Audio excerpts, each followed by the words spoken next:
Salut Sophie. Salut Florian. Et bonjour à tous, bonjour à toutes et bienvenue dans ce nouvel épisode du Courrier de la Sterne. On se retrouve comme prévu chaque semaine pour vous parler de notre petite découverte sur les oiseaux lors de ces 7 derniers jours.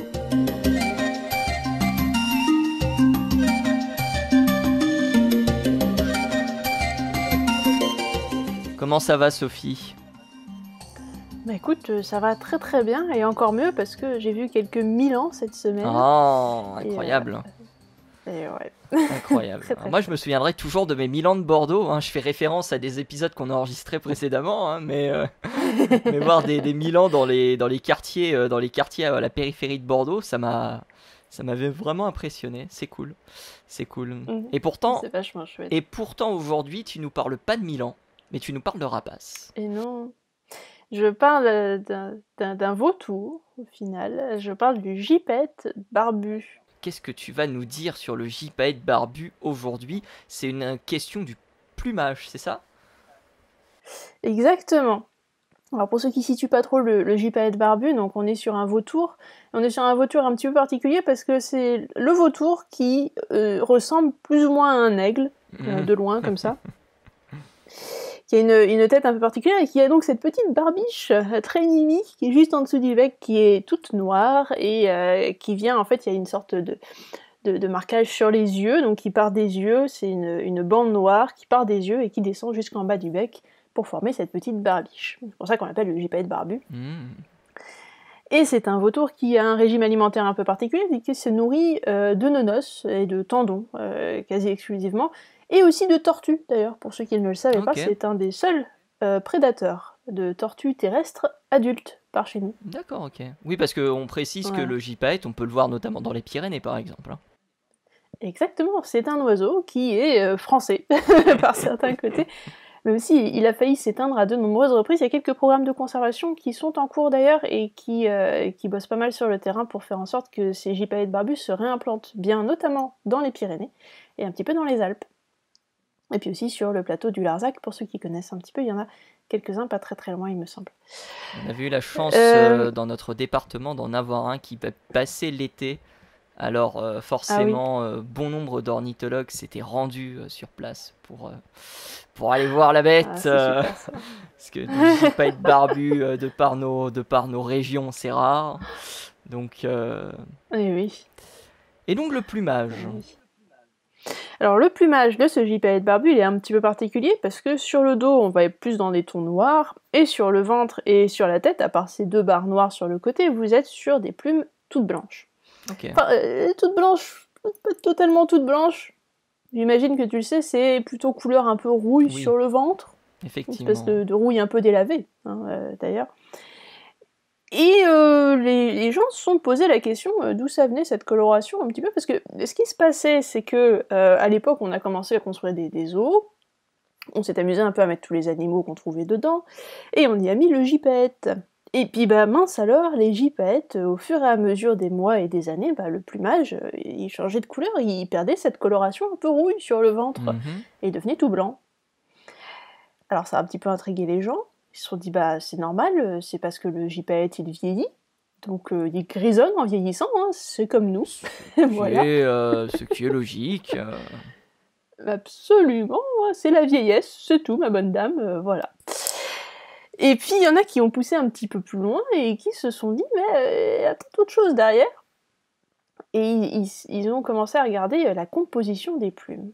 Alors, il y a une petite expérience qui a été faite à l'époque et que je vais vous redonner là tout de suite, si je la retrouve évidemment. Alors, attention, voilà. Donc, si on trempe une plume de gypaète, qui est donc orange-rouille, dans un mélange d'acide chlorhydrique et d'acide nitrique, elle se décolore et la solution ainsi obtenue donne la réaction du bleu de Prusse, pour ceux qui connaissent. C'est donc la réaction qui est caractéristique du fer. Ça veut dire que dans ces plumes, il y a une grosse concentration en fer dans ces plumes rouges. Alors du coup, après, ils sont allés faire des tests supplémentaires, ils se sont intéressés à qu'est-ce qui se passait exactement, pourquoi il y a du fer dans ces plumes-là, et pas dans les autres.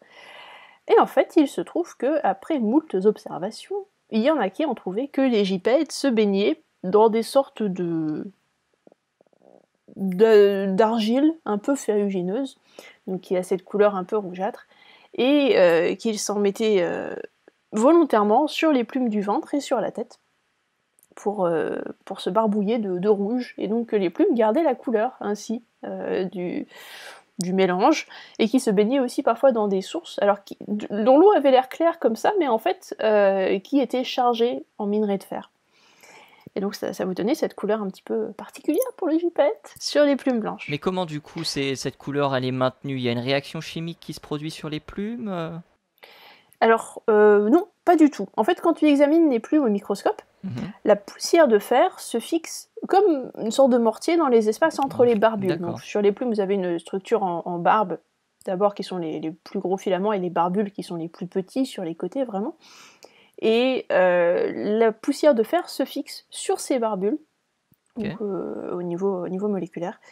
Et d'ailleurs, c'est très amusant parce qu'en fait, cette coloration se fixe plus facilement sur les plumes qui sont plus neuves que sur les plumes qui sont plus anciennes. Évidemment. Et oui, voilà, parce que vous avez plus de barbules dessus, enfin bref, ça accroche mieux, quoi, en quelque sorte. c'est logique.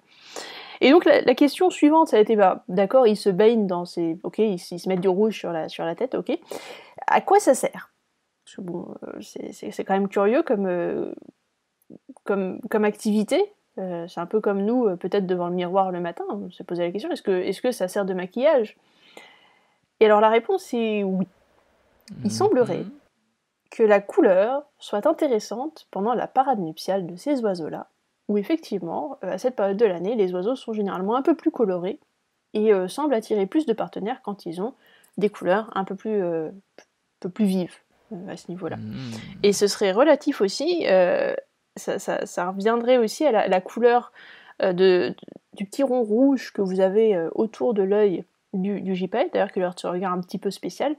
C'est pareil, c'est aussi quelque chose qui est utilisé pendant la parade nuptiale, et ça rappellerait cette couleur-là, et ça aiderait donc à trouver un partenaire sexuel. Intéressant. Tout simplement. Intéressant. Voilà. Ah, les oiseaux me surprennent toujours. Mettre du maquillage maintenant. Vlatipa. Je sais pas s'il y a d'autres oiseaux qui le font d'ailleurs. Ah, c'est pas les seuls. Les vautours percnoptères, ils sont pas mal aussi dans le style. Eux, par contre, ils sont partis sur de la boue. Donc on est parti sur une couleur bien crasse, plutôt. On est sur du brun un peu cracra. Voilà. Oui, il y a des oiseaux qui le font. Plusieurs types d'oiseaux. Ce serait un comportement qui permettrait de différencier certaines, j'allais dire, familles de vautours? On en sait... Pour l'instant, c'est pas super étudié, tous ces comportements-là, donc je t'avoue que je pourrais pas t'en dire beaucoup plus sans dire de bêtises. Donc je vais m'arrêter là. mais ouais, c'est à ça qu'on reconnaît un vrai scientifique. Quand il ne sait pas, il ne dit rien. Zoup. Motus et bouche cousue, exactement. Donc je sais pas trop. Là, pour le coup, je vais en rester là-dessus. Par contre, ce que je voulais vous dire en plus, c'est que toutes ces informations, en réalité, elles viennent d'un bouquin que j'ai retrouvé récemment grâce à un récent déménagement, et que c'est une série de livres que j'ai particulièrement appréciés et qui contiennent une mine d'informations sur des animaux. Alors, ça s'appelait Les Sentiers du Naturaliste, tu connais peut-être l'édition. De nom, je connais, oui. Voilà, de Delachaux et Niestlé, si ça intéresse quelqu'un. Et celui-là est sur le gypaète barbu en particulier, donc ils prennent un animal et ils le traitent pendant tout un bouquin. Alors c'est très bien expliqué souvent, hein, c'est un spécialiste de l'animal en question qui va être conseillé ou qui va écrire le bouquin. Donc vous avez vraiment un bon contenu scientifique. Et puis derrière c'est très vulgarisé, il y a beaucoup d'images, enfin bref. C'est vraiment une collection qui est très intéressante, et même moi, connaissant bien l'oiseau, j'ai appris quand même 2-3 trucs grâce à ça, et franchement... Voilà. Si vous avez ce genre de guide, les Sentiers du Naturaliste, je recommande chaudement, c'est très intéressant à lire. Sur les oiseaux, et sur d'autres espèces aussi d'ailleurs, il n'y a pas que sur les oiseaux. Je crois qu'ils en avaient sorti un sur l'effraie des clochers, si je dis pas de bêtises. Et c'est des livres gigantesques, hein, ils font 400 pages, il y a du volume. Assez incroyable, hein, c'est vraiment, si vous voulez tout savoir sur une espèce ou un groupe d'espèces en particulier, c'est des ouvrages qui sont parfaitement qui sont parfaitement intéressants et qui répondront, je pense, à la très très très grande majorité de vos questions, si jamais vous vous en posez. Voilà. Exactement, et c'est très abordable, hein, vraiment. Ça demande pas d'être spécialiste du tout. C'est vraiment très très facile à lire, et puis très agréable. Normalement. Ça parle d'oiseaux, donc normalement c'est toujours très agréable. C'est ça, et puis j'en avais un autre aussi, pareil, sur le Faucon Pèlerin, qui était très très bien fait aussi. Donc, fameux Faucon Pèlerin, fameux voilà. Mister Formule 1. En quelque sorte. Mister Formule 1, oui. Bon, il y aurait beaucoup à dire sur le sujet, on en parlera peut-être une autre fois. Si peut-être, oui, peut-être, effectivement. Gardons-nous des sujets pour peut-être de prochains épisodes. Exactement, on a le temps.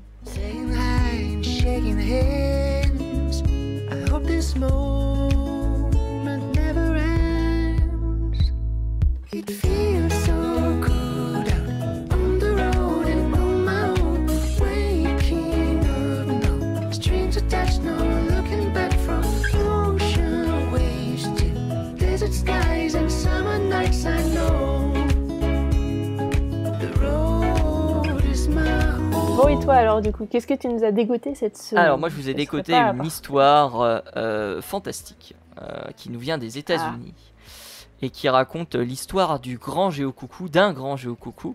Alors, grand géocoucou, comme ça doit rien vous dire, et pourtant, vous connaissez tous cet oiseau sans le savoir, puisque c'est l'oiseau qui est dans Bip Bip et Coyote. Voilà, c'est le fameux oiseau qui est dans Bip Bip et Coyote. Alors pour la petite histoire, Bip Bip ne va pas très vite dans la réalité, puisqu'il est capable uniquement de courir à environ 30 km/h, ce qui est beaucoup. Il est capable de voler, mais courir seul ne lui suffira pas face à Coyote et c'est 70 km/h. Donc du coup, l'animal préférera s'envoler. Contrairement à ce que l'on dit, enfin que son nom peut penser, géocoucou, on pourrait se dire, oh, tiens, c'est un oiseau qui pond dans le nid des autres. Pas du tout, hein, cet oiseau, il a son nid, il pond ses œufs dans son nid, il surveille son nid. En tout cas, pour le géocoucou coureur et le grand géocoucou, c'est les deux espèces qu'on a aux États-Unis.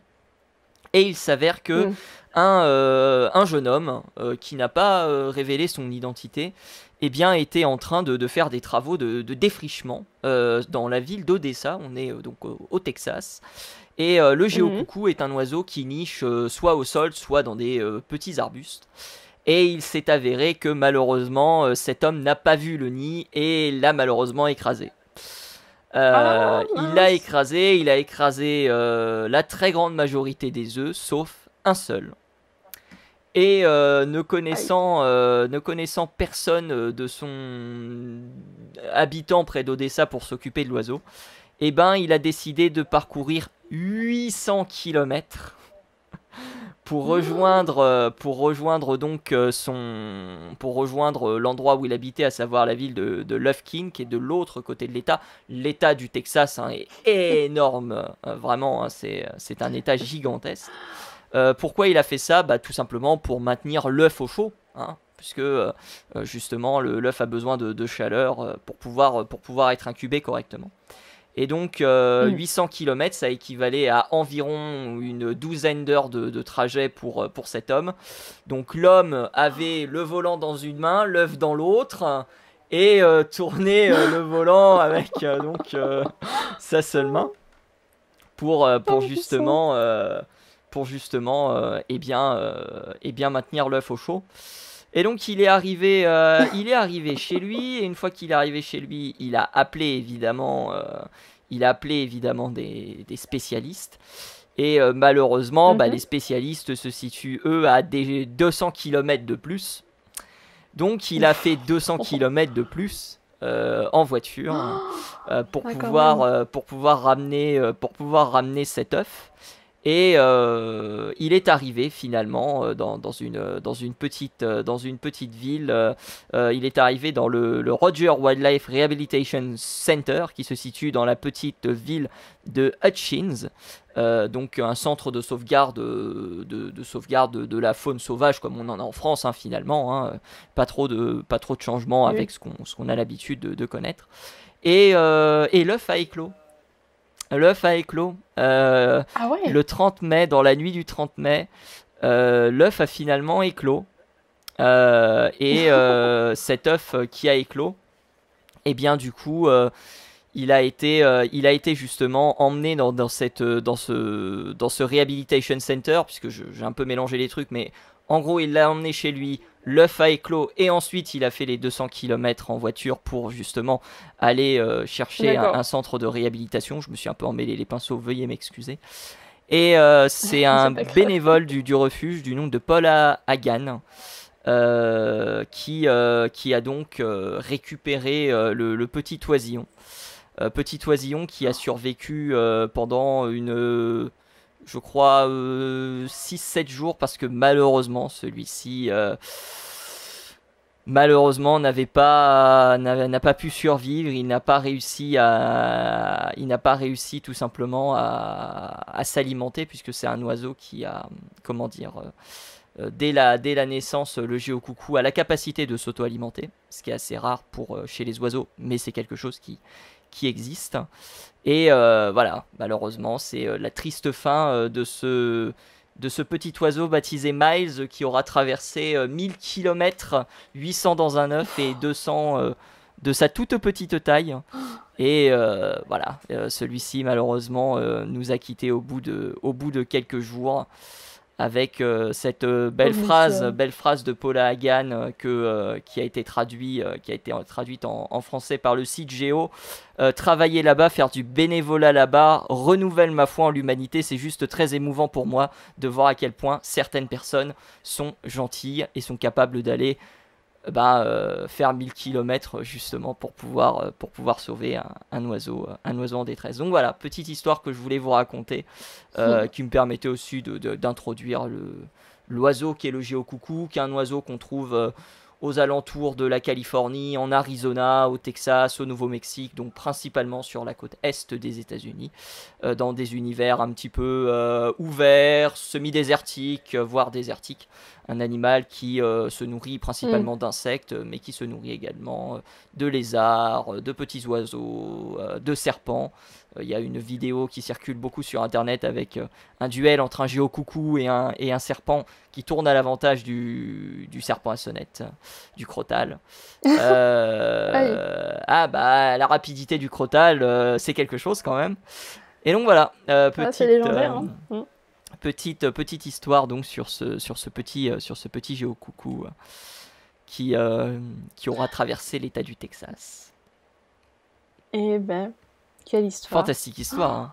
Même si elle se finit mal. Fantastique histoire. Ouais. Fantastique histoire. On peut se demander d'ailleurs si le fait d'avoir transporté l'œuf pendant autant de temps, parce que du coup, une main sur le volant, une main en train de transporter l'œuf, tu te dis que peut-être qu'il n'a pas eu la meilleure incubation possible quand même. Non, après, c'est compliqué. C'est des gens qui...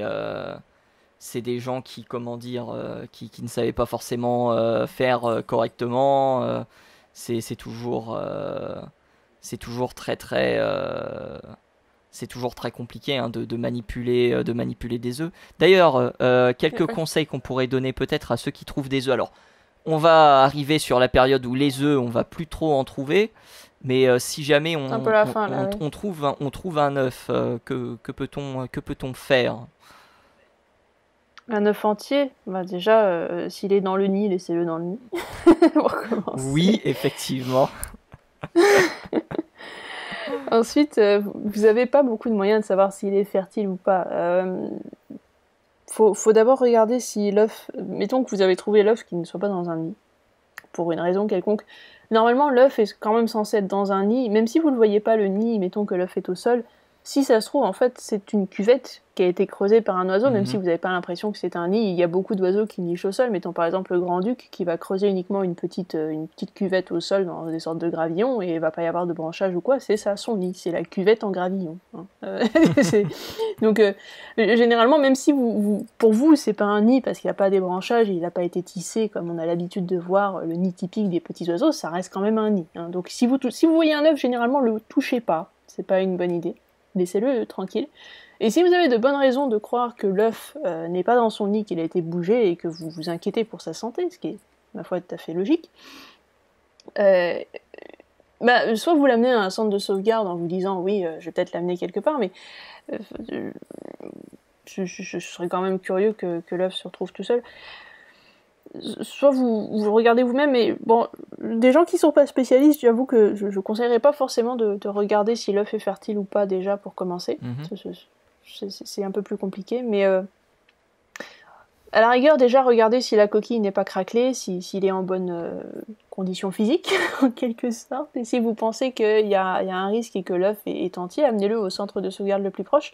Gardez-le dans un endroit où il peut être pas au frais, mais évitez les courants d'air, mettez-le dans une boîte à chaussures par exemple, fermée avec peut-être un petit coussin avec une serviette, un truc comme ça pour éviter qu'il bouge pendant le transport, et puis amenez-le au centre de sauvegarde le plus proche où ils sauront certainement s'en occuper et vous dire déjà si l'œuf est fertile ou pas. On aura l'occasion de toute façon, je pense, d'en reparler dans d'autres épisodes du Courrier de la Sterne ou peut-être ailleurs sur nos chaînes respectives, on verra. C'est peut-être des sujets qu'on abordera à nouveau, parce que ça reste des sujets très importants. Moi, j'ai quand même une question. Est-ce que un pigeon qui pose 3 branches sur le sol, c'est considéré comme un nid Pour le pigeon, c'est un nid super bien organisé, quand même. 3 branches, mais ces 3 branches comptent. Ces 3 branches, elles ne sont pas posées au hasard. Hein. Attention. Hein, non, mais on est dans de l'art moderne, là. Hein. Il faut quand même lui reconnaître ça au pigeon, où il y a un œil pour le... Voilà. Non, c'est du contemporain, c'est beau. Il y a un esprit derrière. Il y a encore plus d'esprit quand le pigeon refait son nid. Enfin, la tourterelle, plutôt, quand elle redéplace des branches qui tombent par terre, et donc elle va en chercher d'autres, et elle retombe par terre, donc du coup elle va en rechercher d'autres. C'est... Oui. Ouais.